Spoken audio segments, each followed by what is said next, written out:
give that some time to get fixed up because it's just not audible. But Uber, take a look here at this game. Are you surprised by anything they're seeing here, including Spirit coming out here on a Reaper? No, because we're seeing a little bit more of Reaper actually here and there. I think like Slasher was making a good point there. I think like I'd like to see Rexy play McCree on this particular map here, but Reaper not terribly uncommon. It's not a definitive answer to teams that play a lot of tanks here, but it still definitely does work on maps like this. A lot of opportunities to really get good situations to use a Death Blossom, but already the fight being started. Fact Fiction jumping right on in. A lot of time teams will play footsie here early on, but that's not the case at all. Shadowburn dives in deep, dies deep, and this is going to give an opportunity for Rise to go in. And Reaper is underrated for this, but Reaper can be great at cleanup towards the end, where he's beefier than you might expect, and you can't really fight him up close. So 2 unanswered kills coming in here for Rise, and Rise going to backline, and goodbye Zarya. Again, a Reaper specialty in removing tanks from the game. Yeah, Spirit and Retsy getting the kills at the end, but the fault was really Fact Fiction made an engagement, and falling there is not ideal either, but he jumped on in, realized he was a little bit ahead of the rest of his team, then he sort of backed away, but the rest of FaZe were trying to follow up sort of mid-stride, now jumping pretty much straight on into the side of Rise and getting one by one picked off there as well. So a little bit disjointed, again, maybe communication, but 20% on the clock here for Rise. Indeed, and you take a look at Retsy, he is going to have a pulse bomb up here in a moment, much to your point, Uber, where you win a fight, you have a pulse bomb up for the next one, and this is a big moment for Retsy. Not always easy to land that pulse bomb, but very beneficial if you do, and it's looking like this next fight should be underway here in just a moment. Retsy, though, does get pushed back. Yeah, for now at least. He's going to have to back away at least for the moment here, but Desro finding Zombs early on in this fight. It's a huge start here. Desro gets his second now. It's close quarters. He's swinging hammer. It's going to be very, very easy to connect a lot of that damage. And now Shadowburn sort of lacks something to take attention away from him, and he realizes he now being the focus has to back away. Desro 3 kills. That's important because he's pretty much got another Earth Shatter. It's a big bang coming in for the next fight as well. Midnight got his ultimate. Perfect scenario here for Rise, and they can stretch these ultimates out for actually more than 2 fights if they do it properly. And there's a Grouton coming in, set up beautifully. Spirit with the follow-through. Death Blossom takes down 3, and that was over before it even begun. A brilliant clashing of ultimates there for Rise. They had to cash in a lot to win that fight, but it still works out, and they still have 2 support ultimates up here, Uber, for the next fight, so they're not necessarily without their weapons. Yeah, I mean, that's a lot. Look, honestly, using a Graviton and an Earth Shatter and a Pulse Bomb in a fight is a huge investment, maybe because a little bit of a mistake was made early on, but now Shadowburn looks to try and punish that. But a sound barrier coming down very early on, Block being pressured in the backside.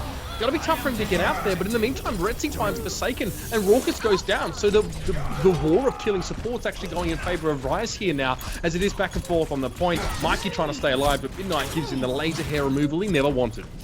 Right, and the cool thing about that last fight too is that Shadowburn, even though he went in deep on Locke, Locke was able to stay alive long enough with the aid of that sound barrier that effectively all of Shadowburn's ultimate was used on that 1 kill. And if you can leave Shadowburn with just 1 kill for a Dragon Blade, arguably you've already won. His Spirit gets the final 2 kills to finish off this round. So Rise Nation, I mean, 2 things I note there. Not only did it feel like they had better mechanical play for this particular round, but they also were just doing better on ult management for the most part. Arguably, they used too many ults on that one just huge wipe, and yet they saved support ults, so they were able to withstand Shadowburn as he came in on that blade.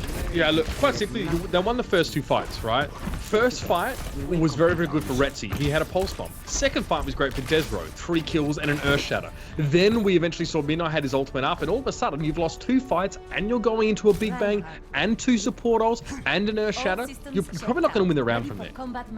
Now, Uber, this is an interesting matchup that we have setting up here. We have Mikey A swapping here to the Pharah, but much to Slash's delight, we have Retsy coming in here on the McCree, and how do you think this matchup might unfold? Well, it's fine to have a McCree against the Pharah, right? But it's not the be-all and end-all here. He needs to be protected a lot. And the fact of the matter is, if Mikey can get around that McCree, he's going to be fine. I like the double McCree here as well. Spirit going to be trying to do some work now. He's discorded quite early on. So now Mikey has to worry not only about the McCree, but also the other Pharah.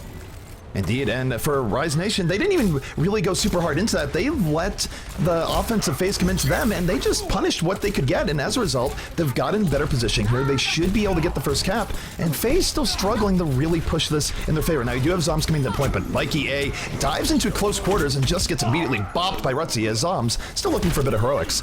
Yeah, it does find Retsy there as well, so no flash opportunity here, but, you know, Retsy still getting at least 1 kill for his death. Now Shadowburn has a bit of freedom. There's no, stress about hooks. There's no Roadhog here. There's no flash available. Retsy's down, so Shadowban has a bit of freedom, but he can't protect his backline. He can do damage, but he's not taking enough attention away, and that opens up a lot to find Zombs, and Rise looking extremely good so far in this game. It's been, the first round was heavily in their favor, and the second looks to be heading that way. 3 out of 6 of them are very close to ultimates. It's going to be an Earth Shatter and a Self-Destruct potentially right around the corner, and we know those two together could be devastating.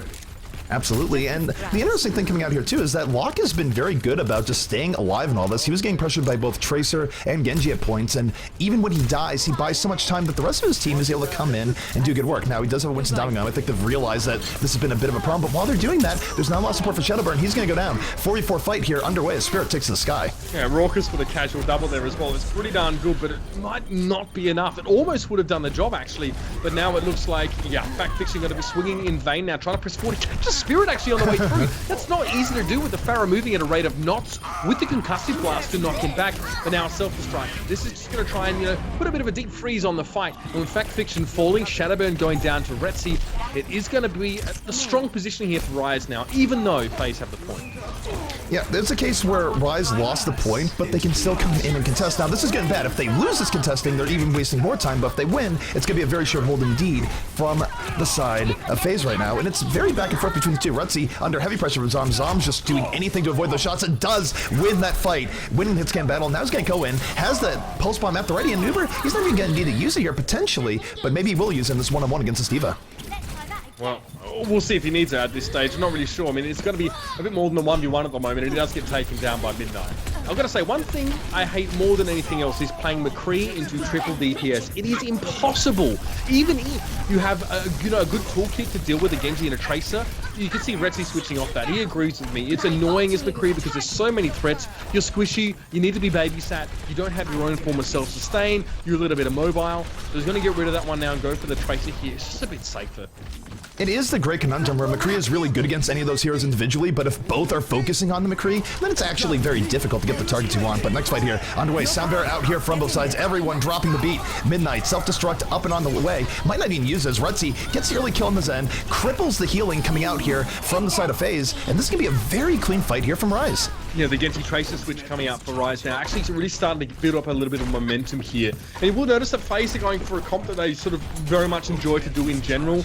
But again, that means they're running without a Reinhardt, and they're running a Zenyatta against a Genji Tracer. That's tough to do. Now, Faz and Locke, of course, Faz can defend Locke, Faz can keep himself away from those flankers, but, I mean, Forsaken needs to respect so much more. He absolutely does, and Midnight right now goes into self-destruct, doesn't get anything, will zone FaZe out a little bit, goes right in, Raucous nowhere he can go as the Genji of Spirit comes in, Dragonblade on the way, doesn't get as much as he wants, but the rest of his team certainly picking up the slack as Retsy. This is where you want to be as a Tracer. It's a lower number situation, you can dodge in and about, does throw out the pulse bomb, doesn't get what he wants, and is actually rather outgunned here now as the rest of his team falls to the wayside, and Retsy just getting back out, but still, not a bad situation for Rise. They can even still contest this right now, Uber. Yeah, it's a Transcendence was drawn out by Forsaken just to stall the round, and it's not really giving much healing at all. He then falls down after the fact. They're going to be in a temper Fact Fiction to try and jump in on the point, but everyone's sort of giving him a wide berth at this stage. Mikey finds Spirit, though. That's a good response now. The McCree coming in from the side of FaZe, but it's short-lived, as McCree often is in this day and age. It is going to be 2 rounds to 0 in favor of Rise Nation here. Forsaken switching to 76 at the end. I'm not really sure about that one there as well. No hero limit? Nah. I might have had the setting wrong in the lobby. That's fine. So long as, well, 2 things here, Uber. One is that Kai is not in this game, so you will be spared the wrath of 1,000,000 angry members on Cloud9. Of course, now he's with Envy as a coach, but, so you won't suffer Hex's fate. And the second thing is, players at least are pretty good about respecting that. I don't think we're going to suddenly see a team come out with 4 Tracers and be like, it's a blast for the past, guys, let's go. They didn't set the right server settings, but either way. Well, I mean, again, look, you know, Forsaken, it's quite easy to be very vulnerable up against the Tracer Genji. I've said it once and I'll say it again. Both teams are running that composition, but generally, you know, you get a lot more safety and peel from a Lucio. Booping away a Dragonblade and Genji is very important, because if he's already used his dash, he can't get in your face and kill you. No, you can't, and I think teams are getting better about recognizing that and going, look, we're going to deal with the Dragon Blade, we're going to deal with that. But next fight here is underway. Spirit actually holding really far back. Usually Genji's go a little bit further in. He's preferring the safety of his Reinhardt shield while he deals some poke damage, looking to build up his ultimate. Might be looking to dive in soon, but FaZe definitely winning this poke war right now. Rise just barely hanging there, not giving up much in the way of kills, so they can still re-engage, but they've certainly given up first control of the point here, and now they're going to struggle to bring this back. Desiree up in front. I mean, they haven't lost anyone. That's the important part, ZP, like you pointed out. They actually disengaged quite well. Now they have to engage. It's their time to shine. They're trying to push forward here. Desiree went for the charge and didn't connect it. That's always going to be a tough one to try and come back from here. And Nanoboost was actually using towards Midnight, who's often the recipient, actually, for Rise Nation. He calls out when he's far on energy. He gets a Nanoboost. He does so much damage because you can't block that. Diva and Genji can't do anything about a charged up Zarya with a Nano Boost. It's so devastating, and after 25% going to FaZe, it will be Rise with the point again. And the other part about that's really great too is that you build Gravitons up quicker, and Graviton is one of the most devastating ultimates in the entire game, so it's really a double win when you have that charge up Zarya. Now, speaking of buff Zaryas, have both built up Gravitons early on. Graviton gonna come in here from Midnight, avoids the deflection, pulls in FaZe together, and Retzi with the fall through on the Pulse Bomb, gonna get the cleanup he's looking for, and that's really bad there, Uber, because look at that, Zombs had to use his Graviton and got 0 in return. You know, if it's not Retzi getting an ultimate in one fight, it's Midnight. I mean, he was able to charge so much up on that Graviton Surge in the previous fight because he had the Nano Boost, the extra damage reduction, and the extra damage itself. That again, the Big Bang combo was going to be there. It's almost an auto loss on maps like this. It doesn't matter what level you're playing at, very hard to come back from. And now, more percent going over towards Rise Nation. Fact Fiction doesn't connect the charge, and Shadowburn going down. Fact Fiction well and truly caught out of position. This is not going to be a one fight at all for FaZe. No, not at all. The problem there for Shadowburn thought he had good initiation, ran right in and got hit by 3 different heroes. Resin Blade came out. He had no sustainability for that blade that actually worked, and unfortunately, that blade goes to the wayside. Spirit was even able to hold his Dragon Blade. And Uber, in this situation with 2 fights left, what do they need to do?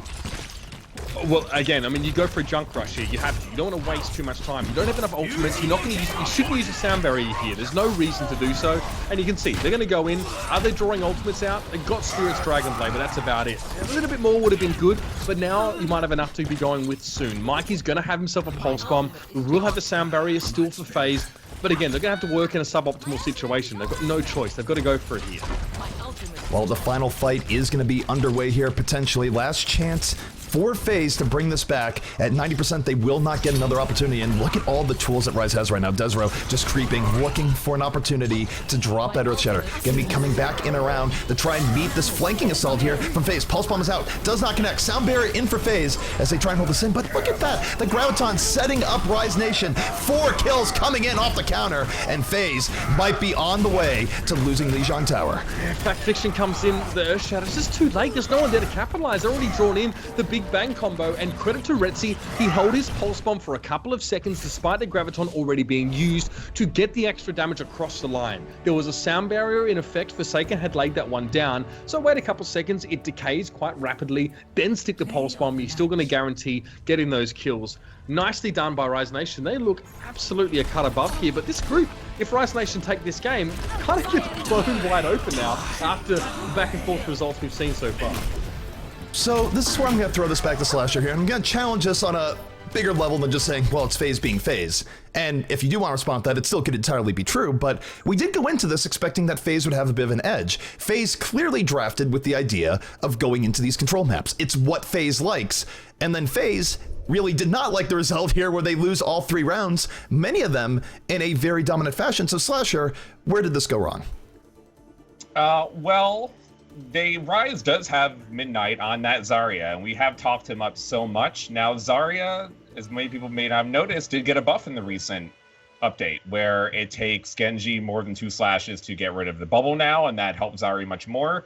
And a little while back, her hit rate was changed, so she's a pretty good counter to Genji, and what FaZe wants to be able to do on this King of the Hill. And as we know, Rise likes to play the double DPS themselves. I'm glad they did come out with it on all the maps. You had Spirit going from Reaper into Pharah into Genji, and I think it worked out pretty well for them. Now, but FaZe did lose the first map in their previous series too, so I can't ever count them out in that way. They can very well win 2 in a row. So do we dare call that the FaZe factor? I just think it's a case where even when FaZe messes up, we should definitely push ourselves and go into, well, why did this have an issue? I will say, though, it was a nice showing from Spirit, where you think back to when we were in the era of Beyblade, as it were, where you saw Reaper every game with Nano Boost. Spirit was one of the better Reapers in the game, and I think it's nice that we're seeing teams at least spread their wings a little bit more, use it more often. Certainly Envy set the stage for that back in MLG Vegas, and whether you look at this map that we just played, or you look at, say, what's going on in Apex, where Envy is still using that, it works out. Now, Uber, we're going to be hanging here to Hollywood, a map that FaZe generally feels they have an advantage on. Do you think we're going to be seeing more of their high-flying dive to start things out? I don't see why not. I think it's something we've seen FaZe sort of work with, and we can see that they're sticking to it because they're playing an extensively large amount of it in that previous map in multiple different situations here. So I'd like to see it come out from them. I think it is hard to deal with. I don't think that King of the Hill is a great proving ground for that kind of strategy, that sort of dive. I mean, it's much more of a static scenario where you're fighting around single points as opposed to working over parts of the map and using things like momentum and positional advantage. So I think that those facets exist in King of the Hill, but not to such great a degree here. So defenders have much more opportunities on maps like Hollywood, for example, to set up in good vantage points. So I think dive is better here. It's going to be more important. Whereas in King of the Hill, you're sort of just, on low ground, you're sort of working around a big circle or a quadrangle or, an area that you stand around. The point is, I think it's going to work more on Hollywood. It's going to be more prolific and probably more impactful here from FaZe as well. FaZe have a tough time here on defense in the first push against Spicy, and then that kind of snowballed against them for the first two phases. They're going to have to be a little bit better, and this is the difficulty of running this triple DPS dive style, is that on offense it works much more to how Overwatch is played, but on defense it's just very risky. Alrighty, so we should be good to go here in just a moment. Both teams readying up. Hollywood will be the next map underway, and this would be big here for Rise if they were able to come in and take this off of FaZe. Certainly for their standings here going forward, and also just it's a good moral victory where you can point out, whether it be to their Rise Nation sponsor, other people saying, look, we have had some struggles recently, but we did have a good result here versus FaZe, and they still, versus Spicy Boys, which, by the way, Spicy Boys are a huge fan favorite already, it was still a nice matchup. So for Rise, I feel like it's more positive than not here, but we are heading into Hollywood. Yeah, going to be Hollywood here. We actually saw the Rise Nation. I mean, you said a positive thing for them here. I guess to a degree, I can agree with that. I think the Rise Nation looked vastly different on King of the Hill, as we just saw, than their previous performance on Hollywood there as well, which I think was a little bit lacking in a few different ways. I think that on the attack here as well, we're going to be able to get to see that showcase of, FaZe Clan going for the dive with the Pharah component there. Remember, there'll probably be no Reinhardt, and there will be a Zenyatta there as well. So, now if you're Rise Nation, you saw it last map, you saw it on stream, you already dealt with it, previously. Now you need to think, okay, how do we deal with this? Or how are we going to, use the fact that they don't really have a Reinhardt shield to work with as they attack, and they may have a very exposed, backline, or their supports might sort of be left out to dry by a Winston jumping deep, and that's what you want to do as defenders here. And this is a situation as a defending team where you need to target prioritize a lot more than you would normally on defense, where sometimes you're just responding and dealing with the first person to charge at you. Indeed, and interesting thing coming out here from the side or defensive Rise is that they will be running the defensive McCree early on. A lot of times here, teams do like running with a soldier and a tank heavy setup, but they're going to be running a much more old school double DPS setup here. There was a point, meta-wise, before we start seeing 3 and 4 tanks all the time, that you would see McCree soldier, McCree Reaper, etc. And this is more of a return to form for Rise. And even at MLG Vegas, when they ran comps that they were more known for doing, even though they're less meta, they had better results comparatively within the course of the game. Now, let's take a look at the offense. We do have that crazy offensive dive comp coming out here from the side of FaZe. I love it. It's so sick. Let's see if it works though as well. Proof's always in the pudding when it comes to dive comps, and execution means a heck of a lot more than purely, posturing towards the enemy team now. And Shadowburn right now collecting a bit of information. Zombs has already gotten to the back line here, so Faz boots him away early, but Zombs has already got what he wanted. He got information. He knows now where the supports are standing approximately, and we're going to be waiting for Fact Fiction now to make the jump in. He's going to go straight away onto the front line actually, and Spirit's right there waiting for him, and of course Reaper's going to deal with Winston pretty comfortably here. Zretzi from the high ground finds Shadowburn here, and exactly what Rise brought into the team comp does their job. McCree finds Genji, Reaper finds Winston. And that was great there for Rise Early on. They're still under pressure by Mikey, but they got the matchups you want. You want your Reaper to be hitting a Winston right as he comes in. You want your McCree to be shutting down the Genji. They isolated their targets and got what they needed. Unfortunately, they did lose some people here, and FaZe's dive comp is relentless. They're already back here on the point. Zomzo going to fall. Goes a little too deep here against Zoms, and Spirit now in a great position to come back in. Full HP, and doesn't even need to, as Midnight fully charged up is going to chase everyone out and away. So even though it was a little bit scary there for Res for a moment where they had to deal with the respawns, they do that beautifully as Retzi just gets all sorts of cleanup. Yeah, Retzi now, and this is where McCree obviously shines when he's not being focused down. The enemy team are already trying to back away here. He has no sort of concerns about anyone trying to face him 1v1 or put a numbers advantage against him. And we saw what he was able to do though as well. And Shadowburn now has to ask himself, where on earth do I go? The front line, you notice that Spirit is showing close to the Reinhardt here. So Desro is always going to have a little bit of backup there from the Reaper. And then there's a McCree in the back. Where do you go here if you're a Genji? It's difficult. I feel like if you're Genji, you tag in Factor Fiction and try both double dive Retzi in the back. You can't really deal with both the Winston and Genji at the same time unless the Ana is on point. And even right now, Retzi is getting targeted out a bit. He has to back up. Look, he has a monkey in his face and a cowboy in his back right now. That's never what you really want. Sorry, not cowboy, ninja. But he's able to take down Shadowburn nonetheless. So Shadowburn not able to get on Retzi, even with the help of Factor Fiction, and they're still going to hold firm. Now, I really feel like this composition is the complete antithesis to what FaZe are throwing at Rise now. Like I said, I already said it, but again, for the second fight in a row, Spirit kills Fact Fiction, Retzi kills Shadowburn. Now, we actually saw Fact Fiction jump out of that dive. He pulled the plug early on it and left Shadowburn inside the cafe to deal with the McCree throwing a flash at him. So, again, communication, maybe they're not fully committed to this dive. Something's not quite right there, and that's just nasty.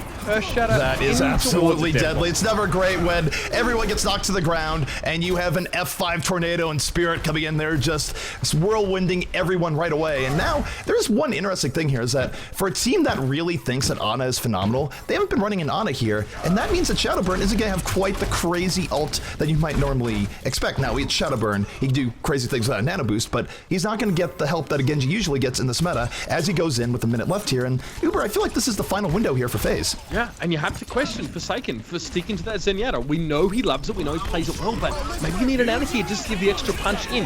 Not really quite sure though. The push is going to come in. Forsaken, Raucous, Zoms all caught up in the Graviton surge. Forsaken quickly uses the Transcendence, keeps his team nice and healthy, but he's going to be pushed out by Desro. Fact Fiction and Shadowburn together, and Desro himself is now caught out. And this fight, a little bit better for FaZe. In fact, a heck of a lot better now. The kills are coming through. It's a 6v1 situation on the point. It was actually locked to spawning in now.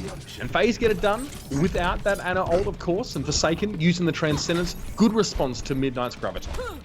Absolutely, and people tend to forget that where Transcendence, even though you don't see Zens quite as much as you would like, Transcendence is really, really good at negating Gravitons. You look back to DreamHack, where you saw Fnatic, it was Custa coming in with Transcendences to just really stop otherwise game-winning pushes from the side of NIP, so it's a nice thing. Don't see it as often as I'd like, but definitely good against Zarya in those sorts of situations. It's interesting now as well. You've got a McCree on the high ground for Retzi here as well, but Spirit already going down early on now. That's a bit of the DPS taken out. You can see aggressively Fact Fiction coming forward. He's splitting Rise apart. Indeed, and right now I am fixing the overlay because apparently that got messed up at some point, but we're back in game here, and it's still a lot of momentum coming out here from the side of FaZe. They get the early pickoff and they just snowball it forward, and that's really a big benefit of these dive comps, which is that when they lose, they might lose big, but when they win big. And not only will they take the fight, they'll keep the momentum going forward, have an ult advantage for the next fight, and it can snowball out of control for some teams. Fact Fiction's got good positioning as well, very, very close towards the door, and his presence alone is actually enough to make Rise think twice about pushing out. Now they realize it was just him, and they're going to go for it anyway, but now Zoms has had a chance to set up in the backside, doesn't connect the pulse bomb, but Shadowburn coming with the Dragon Blade, he's knocked to the ground. Oh my goodness, this has been happening to Shadowburn a lot today, and it's not necessarily his fault, it's just Reinhardts are smart enough to save the Earth Shatter and use it to just punish a Genji as they roll in. So now FaZe, they're expecting Shadowburn to do a lot on the back line, doesn't happen, and the tanks of Rise able to clean up the rest of that fight. It looks like it was definitely worthwhile there as well. As we're seeing it often, it's a Reinhardt committing an Earth Shatter, sometimes just to one Genji, especially if it's Shadowburn as well, of anyone. See the Dragon Blade come out, you're happy to invest the Earth Shatter into stopping him now, and ultimate-wise, it's just the supports here, so it might be a little bit of a half junk rush coming forward for FaZe. They lost the momentum they built up so quickly on that first point. They really did, and it's a testament to Rise, though, to be able to pull that back. Sure, it requires FaZe to mess up to some degree, but it's hard to reverse those situations, and they were able to do it, and Desro, a big reason for that. Now, we do have FaZe diving in once more. Midnight, being judicious on this ultimate, gonna wait, does throw it in, pulls in two, and we'll see if it's enough. Zoms has already taken down one in the back, but the big bang comes in. Retzi gonna finish that out, and even though Micas is still up and alive, he has lost the bulk of his team to actually help him out here. Again, 20 seconds left in this one. There's no time for FaZe to regroup whatsoever. Mikey actually kind of has to stay close-ish. He's going to stay up on top of the bank building now and wait at least for the Winston to come forward. But Retzi finds him as well, gets on towards Mikey, trying to stay alive in the building. It's not going to be enough. 5 seconds left, CP. It's do or die. It is do or die, and this is where Factor Fiction just has to throw his body on the payload, sacrifice his life. We're in overtime. Last gasp out here for FaZe, looking for at least one pickoff to get this rolling on the right case. But Rise pulling back, doesn't give him the opportunity. Spirit comes in off the flank, finds Raucus. 3 unanswered kills here from Rise, and FaZe gonna have to settle for getting the payload right here because it will go no further. A nice second point hold here coming out from the Rise Nation.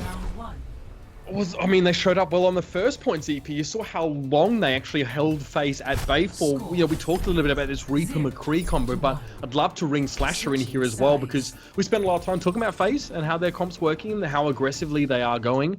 And Slasher, do you agree that that's a good counter to what FaZe are throwing, the Reaper-McCree, or is it something else entirely that's just working for Rise Nation?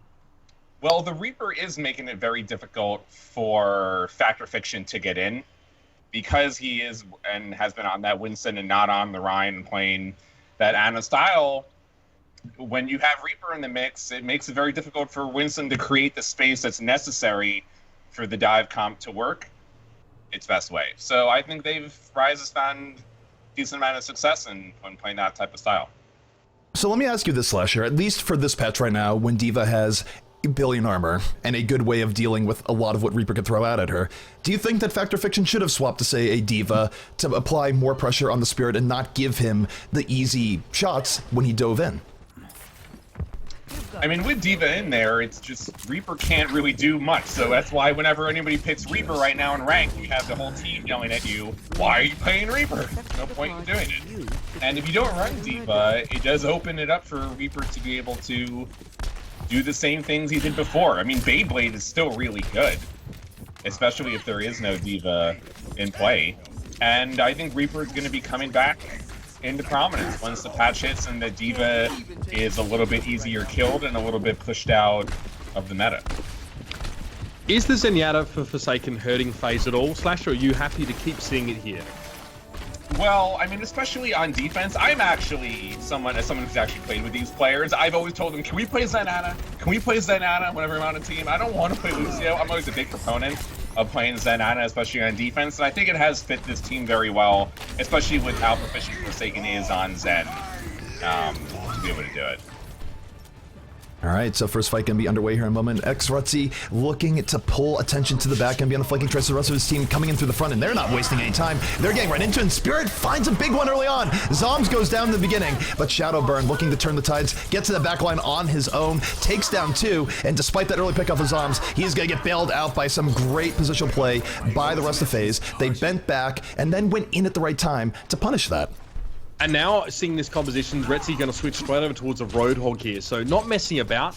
I mean, or actually maybe even the 76. That's interesting. He could have actually stayed on a Tracer, because if you have a Zen Ana, you don't have a Lucio to peel for your Ana, or for your Zenyatta, for that matter. So, there would have been opportunities for Tracer to go in and get the assassination, but going to go with a 76, something a little bit more direct, a little bit more consistent now, as already Rise. This aggression, this might pay off. They're already coming forward. Earthshatter only gets Midnight here. I would say only gets Midnight. Midnight, though, a big part of this. He does throw a shield, gets nothing. Look at Shadowburn right now, just caught in the back line, not getting anything off this Dragon Blade. Very nice zoning here by Rise. They are down 1 member right now, though, so this is not necessarily what they want.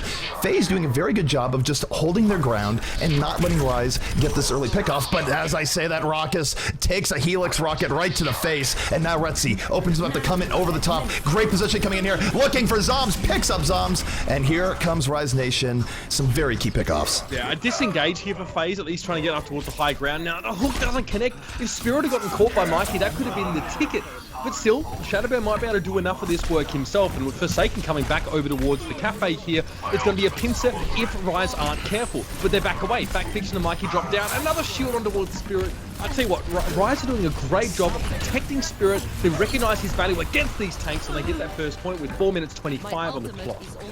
You bring up an excellent point there, Uber, when you talk about protecting Spirit, and that when we see Reaper played, especially in the past, a lot of Reapers were sort of lone rangers where they'd go out of their way to go for a crazy flank or make their own opportunity. Spirit, more often than not, has been more than willing to just camp out here behind Desro, behind that shield, and really just let the opportunities come to him. And it also protects Desro from diving opportunities that we might be seeing from the side of FaZe. So it's a sort of different spin on using Reaper, but it's been effective. Yeah, and FaZe's dive didn't work, so they're playing triple tank into a Reaper. They're countering themselves. They haven't got a good answer for this one, if I'm honest with you, and it might be their undoing in this game. Desro takes down Mikey. Fact Fiction able to respond, and now the Earth Shatter comes down. It's going to be Lock and Faz caught up in it, and maybe just a stopgap here for Fact Fiction in a moment. But Zuretzi's still in a good position to do a lot of damage, and with a sound barrier from Faz, he and Midnight going to press forward now. Retzi and Midnight going to go chase down towards Shadowburn. He does get up on a perch, but Retzi finds him with the last couple shots from that pulse rifle. And now,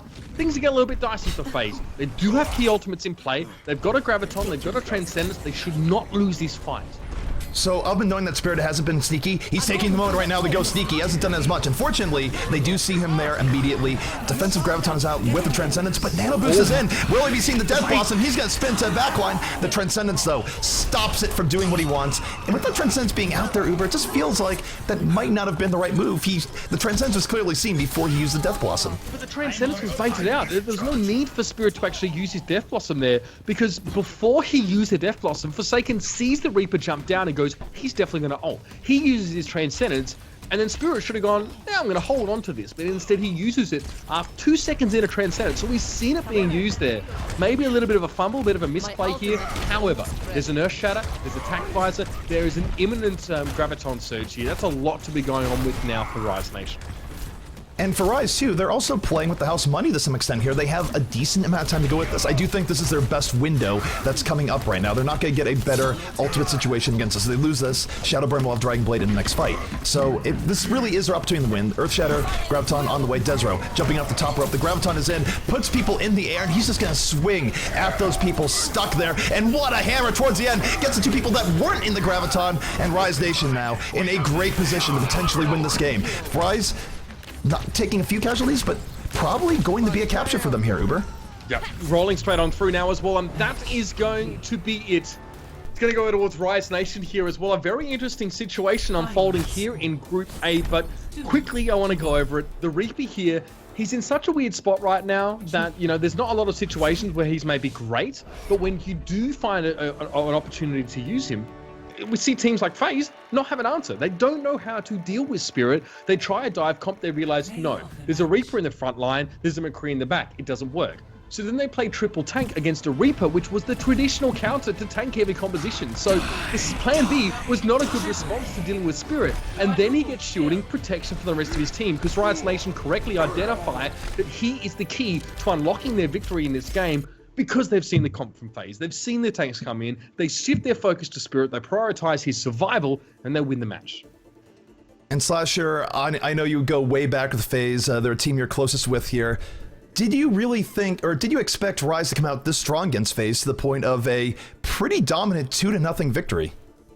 Well, I thought going in that Rise would have themselves, this would fit their style more, and I think this would allow them to show their skill, which is how they rose to prominence to begin with, which is a DPS style themselves, and then to be able to go up against triple DPS, it fit them very well, and they show that this is why they were so good. And this is why they got to be the team that they were. So not that much of a surprise. I think this is more showing that Rise, this is how good they can be, and that FaZe still has to be working some things out. You know, even against a non-triple tank style. So one thing I do want to add on there too for those who are watching, the fact that we didn't see everything in this matchup come down to say triple tank versus triple tank or quad tank versus quad tank, that's likely coming attractions for the next patch where of course, all tournaments will be running that, and we might get more of a return to the old 2-2-2 setups. Not that you won't see certain teams stick with tank-heavy setups. I think that, for example, next time you see an NIP play, they really like tank-heavy stuff, they'll switch or stay on it for longer. But I think it's just nice to see a bit of variation in gameplay here. Oh, man. I mean, the pro player Discord is blowing up right now. Because here's the thing, right? FaZe... Okay, I won't give too much info away, but basically FaZe didn't like that, Rise played a lot of tanks all the time.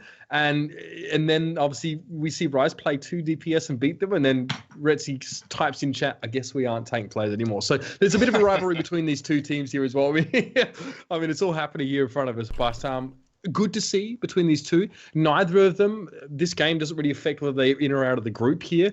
Both of them obviously 1-1, if I'm not mistaken, from the games that we've at least seen, not the off-stream ones. So we'll see how this happens. Maybe they'll meet up later on in the tournament, but definitely a cracker of a game, and really interesting to see how teams are playing around this meta, whether they're playing tanks or not, and how they're adapting to that. I love the interplay, the cerebral approach that these two teams had to trying to counter each other's comps. It was really good to watch.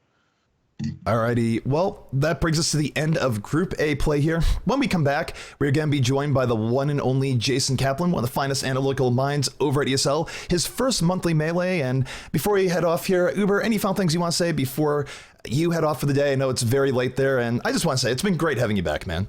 No, pleasure to be back. Thank you guys for having me. Thank you guys, obviously, in chat as well. Big shout out to Jason Kaplan. He's my bae. We don't get a cast together, but he has to do the late shift here. He lives in EU as well, so he's starting at 3 a.m. Join that one, bro. But no, thanks, guys, and hopefully I'll see you next month. Tomorrow night. We'll be back. Yeah, tomorrow night. No, you Tomorrow night have to or wait next till next month to see more of Uber. You get more of him tomorrow. Or if I get fired in between then, maybe not. But anyway, hopefully I'll see you tomorrow. Until then, enjoy the rest of the games. Alrighty, guys. So on that cue, we're going to take a break. When we come back, it's going to be JCap and Hex taking next game in the series. Is going to be LG versus the newly sponsored Hammer Squad. So stay tuned. It should be a good one.